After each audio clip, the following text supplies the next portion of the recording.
Hi guys, welcome back to a new video on this channel. Today in this video I will show you how you can run or how you can use VS Code on Android smartphone. So without any further ado, let's get started. So before starting off with this video, make sure you subscribe my channel and tap the bell icon to get notified on each and every time I will upload a new video. So without any further ado, let's get started. So for this trick, you don't need to install anything on your smartphone. It's pretty simple and straightforward. So first of all, head over to this website called neverinstall.com. I repeat, neverinstall.com. So after you visit this website, you will get to see somewhat like this. You need to log in using your username and password. So first of all, you need to create an account. I have already created an account. I have connected the account with my Google account, so I will just log in with Google. And after you log in with Google, or after you log in with your username and password, you will get to see an interface like this. So you'll get to see a huge plus icon. Click on the plus icon and you'll get to see all the apps listed there. So from the list of apps, select VS Code and click on it.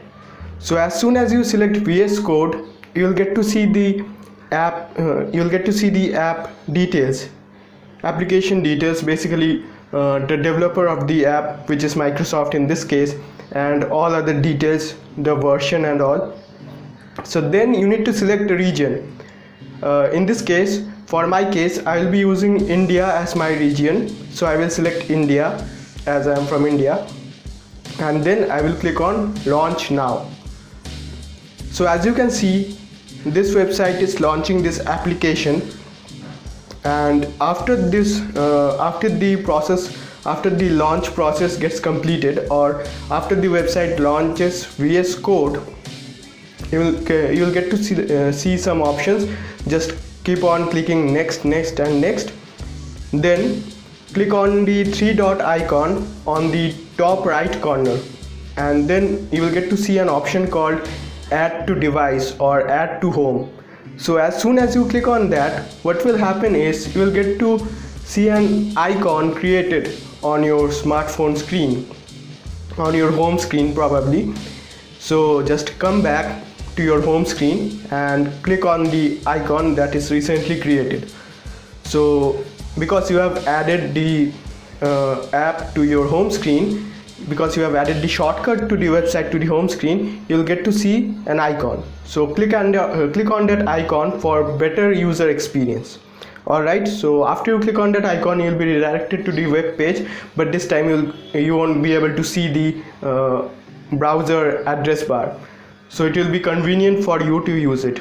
Alright, so now just like you use VS Code, it is exactly the same thing, but you are using VS Code on Android smartphone. So now I will be creating a file. So I think I have skipped a step. After you select VS Code and after you click on launch, you also need to select the programming language. So I have already selected Python as the programming language. Alright, so I have selected Python as the programming language and I have done all these steps. And now I will create a file called hello.py, and I will write the code for hello world in Python, which is print open bracket under quotes, inside quotes, hello world and bracket close. And alright, so I have done this, and now I will click on run. Just like you run a piece of code on VS Code, the process is exactly same. If you know how to use VS Code, you'll also be able to use this one as well. So click on the run option, and in the terminal your code will be executed and you will be able to see the output. So yeah, this was all about today's video. Please do like and share this video and subscribe to my YouTube channel for regular updates related to technology, cybersecurity and ethical hacking. Thanks for watching this video. Stay tuned for the next one.